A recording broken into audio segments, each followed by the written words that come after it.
Dinosaurs जैसे खतरनाक और विशालकाय जीव आज तक इस दुनिया में दोबारा नहीं पाए गए हैं। डायनासोर्स करीब 100 मिलियन सालों पहले इस धरती पर घूमा करते थे। तब उस काल के दौरान इंसानों का कोई वजूद भी नहीं था। तो आज की इस वीडियो में हम कंपैरिजन करेंगे डायनासोर्स की दो खतरनाक प्रजातियां टी-रेक्स और स्पाइनोसॉरस के बीच। इनके बीच में हम कंपैरिजन करेंगे एक वर्चुअल फाइट करवा के। तो अगर किसी ने भी अगर हमारे चैनल को सब्सक्राइब नहीं किया है तो हमारे चैनल को सब्सक्राइब जरूर करें। तो चलिए चलते हैं वीडियो की तरफ।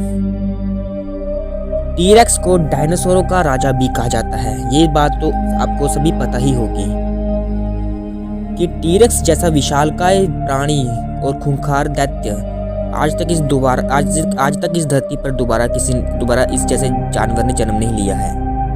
ये जमीन पर चलने वाले सबसे खतरनाक डायनासोरों में से एक थे। दूसरी तरफ स्पाइनोसॉरस जमीन पर तो चलते ही चलते थे, ये पानी में भी अच्छे से तैर सकते थे, यानी कि ये पानी में भी रह सकते थे। तो चलिए एक नज़र डालते हैं इनकी वर्चुअल फाइट के ऊपर। तो सबसे पहला कंपैरिजन पॉइंट है इनका साइज।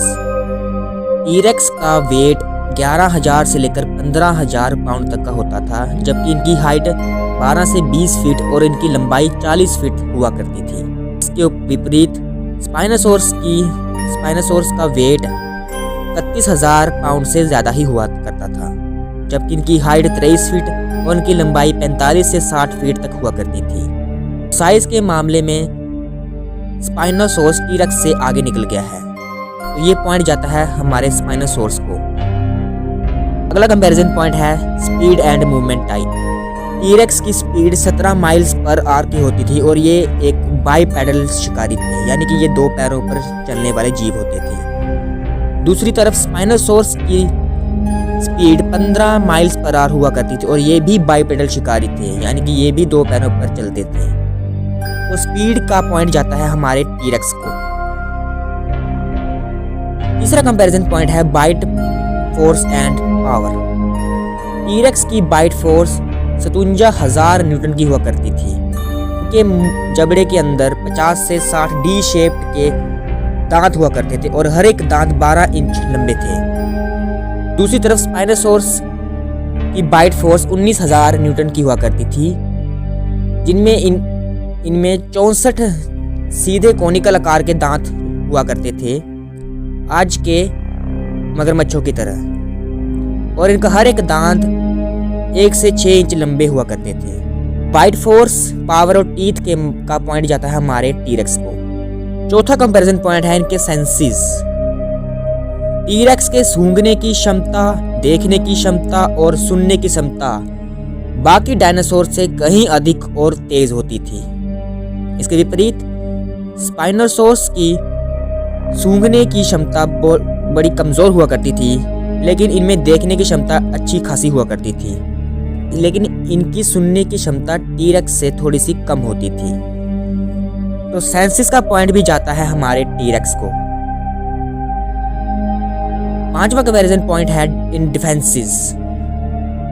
वैसे टी-रेक्स को किसी से डरने या बचाव करने की जरूरत नहीं थी, लेकिन इनका बड़ा शरीर इन्हें बचाने में मदद करता था, और इनकी जो स्पीड थी वो भी इन्हें कई बार दूसरे शिकारियों से बचाने में मदद करती थी।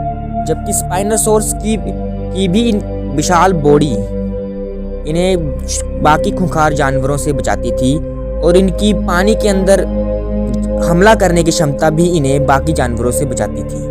तो कुल मिलाकर कहा जाए, अगर ज़मीन पर इन दोनों की भिड़ंत हुई तो टी-रेक्स का पलड़ा भारी रहेगा, लेकिन अगर यही लड़ाई पानी के आसपास हुई तो स्पाइनोसॉरस का पलड़ा भारी रहेगा। तो ये पॉइंट दोनों को बराबर का जाता है। छठा कंपैरिजन पॉइंट है ऑफेंसिव कैपेबिलिटीज। इनके पास हमला करने की कौन कौन सी क्षमताएं मौजूद थी। टी-रेक्स के पास बोन क्रशिंग बाइट फोर्स हुआ करती थी। इनकी स्पीड भी स्पाइनोसॉरस की स्पीड से ज़्यादा हुआ करती थी, जिनसे ये आसानी से दूसरे शिकारियों का पीछा कर सकते थे।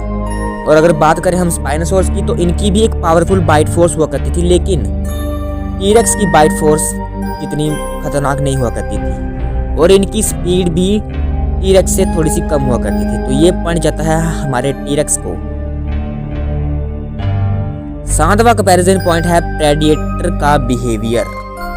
टीरेक्स एक ऐसा शिकारी खतरनाक मांसाहारी डायनासोर था जो अपने से छोटे डायनासोर को तो मार ही सकता था, लेकिन अपने से बराबर बालों और यहाँ तक कि अपने से बड़े डायनासोरों को भी यह नहीं छोड़ता था। तो अभी इसी कारण से इसे डायनासोरों का राजा भी कहा जाता है।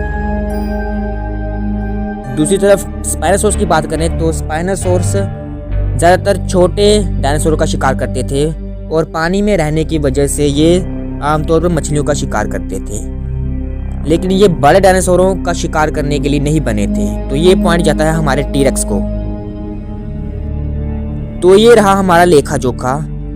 आपकी इस बारे में क्या राय है कि कौन जीतेगा, हमें कमेंट में ज़रूर बताएं। और ऐसे ही वीडियोस को देखने के लिए हमारा चैनल सब्सक्राइब करें, एनिमल फैक्ट्स हिंदी। धन्यवाद।